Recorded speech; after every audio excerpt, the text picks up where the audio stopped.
it's almost like going back to the beginning, going back to basics, because anytime you go on the road, just everything's a little bit more difficult. Communication's more difficult, all of those things. So it's not anything new, but at the same time, we have to, amidst the environment and the noise and the chaos, have poise and composure. And we can't let the environment dictate how we play. First off, it starts with recruiting and making sure that we're prepared for the future, so that when there is turnover, which there's going to be turnover, and we have great players here who develop, that once they move on, we have to have the next guy up ready to go, and that that's the challenge for everybody in the building, to make sure each year we have that. But then it's also the job of the players to be able to step into those environments early on and be able to execute at a high level. And so that's what we need this week. We know this is going to be a great challenge being on the road, a very good team. And for these guys, this group, it'll be our first time on the road. And so this is the next challenge for us as a group.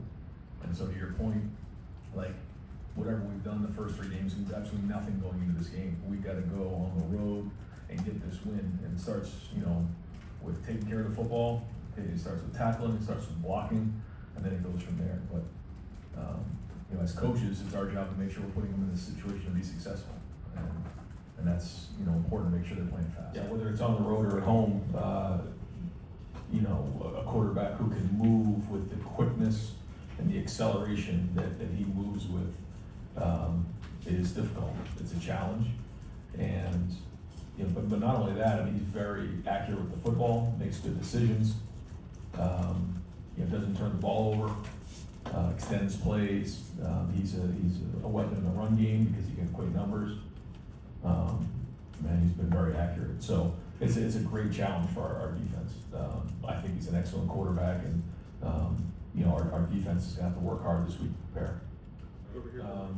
Expecting a great environment, and I think that's what's great about being in the Big Ten. You see now so many different styles of stadiums, different fan bases, and while I've never played at Washington, I've heard great things about it. The university where it's located, but then their fan base, the stadium itself, and how loud it gets. So we're expecting a great environment, and that's what's a great part about being on the road. You get to go into these environments and get a feel for what it's like, but that's why you decided to come to play in the Big Ten, is to play in stadiums and environments like this. 2 great teams getting after it. But traveling to the West Coast, that's a new experience for all of us, and I think it's great. It's great for us nationally in recruiting, and obviously a great opponent. No, it's a good question. How do you get everybody into a rhythm of the game? Each player is different. You kind of saw last year how we did it. Some guys got hot that game, we played them, but it's a long season, so we're sort of looking at it that way, that we need all the running backs throughout the season, and however that shakes out, we'll see each week. We'll look at the game plan, we'll look at where we are, we'll look at the health of everybody, and then figure out who deserves carries. There's no question that Bo did flash last game, and so we're going to keep building on that as we move forward. Yeah, you have to prepare for everything. They've changed some in what they've done. They've done a lot of things that they've done in the past, and they have good players. They have the right personnel to do whatever they want to do, and we'll have to prepare for everything. We know that they can do multiple things and have different ways to do it. And we have to make sure we're focused on us, on executing and making sure that we're taking care of the football, and we're doing our part. And we recognize what they're in, and then go from there. But I'm sure there'll be a mix. I don't think I knew at the time. It's like you're never ready probably to buy your first house. You're never ready to have your first kid. I don't think you're ever ready to be a head coach for the first time. Certainly a place like Ohio State, but I had great coaches around me that I would follow to press conferences. I'd be able to sit in meetings with administrators. I'd sit in recruiting meetings. I'd watch them work, the staff, and I just always took a lot of notes to figure out when it was my turn to become a head coach, how I'd want that to look. Had a great experience at 18, just during that preseason to kind of go through and learn a lot of things from some great coaches. Greg Schiano and Larry Johnson and Kevin Wilson. There's just a lot of good people that kind of put their arm around me at that time. And then And then obviously, what Coach Meyer did in terms of establishing things here, and then all the coaches that I was around. So you're never quite too sure how it's gonna go, and you learn every year. That's what it is. And just saying to somebody that day, almost going on a decade of being here now, and it goes fast, but every year you learn more and more about yourself, about your staff, about your team, about what needs to be done on a daily basis, setting the expectations and then meeting them.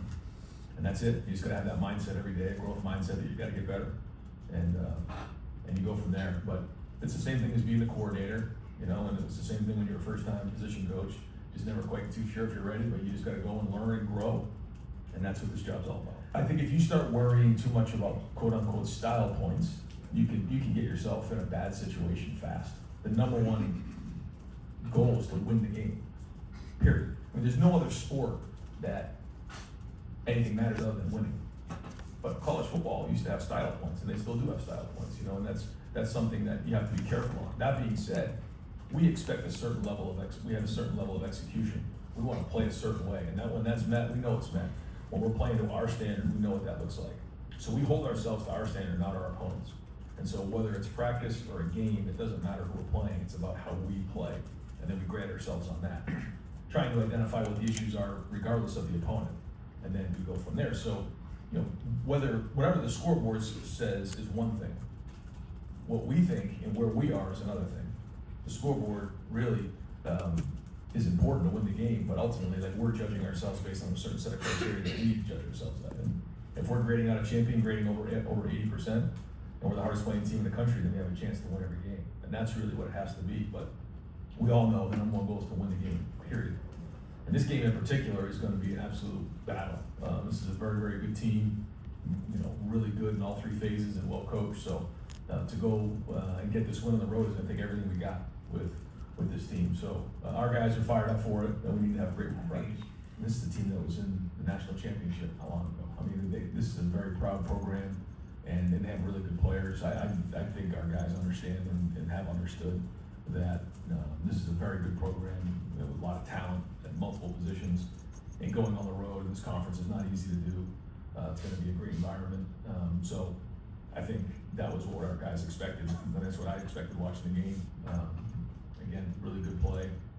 But again, it's a really good challenge to figure out where we are as a program right now after 4 weeks of being in the season. So again, all focus is on this week of preparation. When you're inexperienced, it's a big challenge, just like anybody. You learn and you grow. Carson's now been in it before. Luke's been in it last year. Josh Padilla's practiced in it a ton. So these are not young guys in this environment. We practice it a lot during the week. So getting everybody on the same page is something we've been preparing for. So we have to use it as a weapon. It can't be something that hinders us in any way. And I think it's easy when you're on silent cadence to use whether you're using the clap or using some sort of indicator to start playing passive. That's not going to be the case here. We have to play very aggressive in this game. And at the end of the day, we still know what the cadence is. The defense doesn't. So it's just a matter of how you work it, your experience doing it, your comfort level. I feel like we have some pretty good comfort in what we're doing, but we got to make sure we're on it this week and can't have false starts. And that's the discipline of this, and a big part of that is the composure of making sure that each play we know exactly what the cadence is, and that we're doing our assignments. I do. He hasn't played a lot of football either. Travion and Quinchon took most of the reps last year, and it's hard. Practice is important for running backs, but very important. But you have to almost play with an imagination sometimes because you're not getting taken to the ground. So getting in the game, you get a feel for all of those things. And I thought he ran better in that game, but this is a much different opponent and a bigger challenge. So we got to continue to see all those guys step up in this game. Yeah, we just try to do the best we can on the film to coach it up, what we see, and make sure they understand what their assignments are and to do their job. Regardless of the opponent, like I've said, it's about us and what we're seeing on film and projecting the issues out that are going to be there, and making sure that we understand again our opponent, what they bring to the table, but then also we have to hold ourselves accountable to do our job and what we're doing in our schematics. So, like you said, we have 3 different opportunities to evaluate what went on in the game, but then we also have the practices where we're going against really good people on the other side of the ball. So we try to use all those to identify where we're at, our strengths, our weaknesses, and then go from there. Well, we have decent size, at wide out. And then, you have IGB, who's a little bit of a bigger corner. And so you just try to do the best you can to simulate that during the preseason, because when you're going to go against different styles of player and understand what you're up against, ultimately it shouldn't really affect how you're playing your game, but it's good to know your opponent. It's good to understand how these guys operate. They have a lot of length on the back end. Both corners are really, really long and leggy and can get their hands on you and they cover you really well. So it'll be good for our guys, because like you said, this is, the guys at Texas, are good size as well, and we see them every day in practice. But these guys are a little bit bigger, so we have to understand that and how we're going to get open and how we're going to play the ball. And you got to play big when you're playing against bigger corners. You can't just let the ball get to your body. You got to play extended, things like that. So all things we'll be working on. And they do a great job of getting everybody to one-on-one situations. Coach Walter's always done a great job of that, and so it'll be a really good challenge for everybody on the field. Everybody has to win their one-on-ones the way that the style of defense is played, and so and he knows exactly what he's trying to get done each play. So we have to make sure we're winning our one-on-ones, and that's everybody, including the offensive line. The punt reel was real fast this week. There was 2 punts. They were both pooch. So moving right along.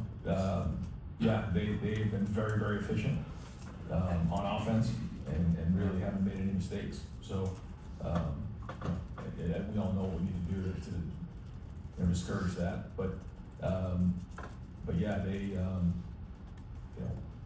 whether it's on first down, staying on schedule, creating explosive plays, executing in the red zone, all of those things they've done a great job of. And quarterback makes quick decisions. Running back gets downhill. And he's built low to the ground and very, very powerful. And then Boston is a real weapon on the outside. So you combine all of those things, very, very, very, very talented. In terms of their rush, they come hard. They have some talented pass rushers, so we're always trying to get on an edge, and so we got to do our part on that and making sure that we're giving the quarterback time. They're a little bit different than they were in the past. They got some different players in there and playing more 4 down. So we have 3 games we're kind of looking at. We'll always look at what happened in the past, but I think maybe even last year, he was a little bit more on the offensive side. So we'll look at everything, but we want to make sure we're focused on what's here and now. I don't think Julian in the red zone last week, a couple of times it looked like he was a little hesitant. Maybe that's the right term. I don't even know what it was. Cautious. What have you talked to with him? What have you talked to him about the red zone and stuff, the urgency, but not being over urgent? I mean, what's it been like? Yeah, just overall execution for everybody involved. We just missed a couple things in terms of the pass game that we got to clean up. We got to get that done. We missed a couple runs down there. I think schematically we're well designed. We just didn't execute them, and that's on everybody to make sure that gets done, coaches included. And then when it comes to the second part of the route, I thought he did a nice job of finding Max on the extension and the good pickup. But get tripped up on the first one there. If he can keep his feet, he's going to see Cardell in the back of the end zone on that one. So we all just need to do better. But as always, the quarterback gets all the attention. He's got to do his part down there, because that's how you evaluate quarterbacks. As we have all talked about, 3rd down red zone too many.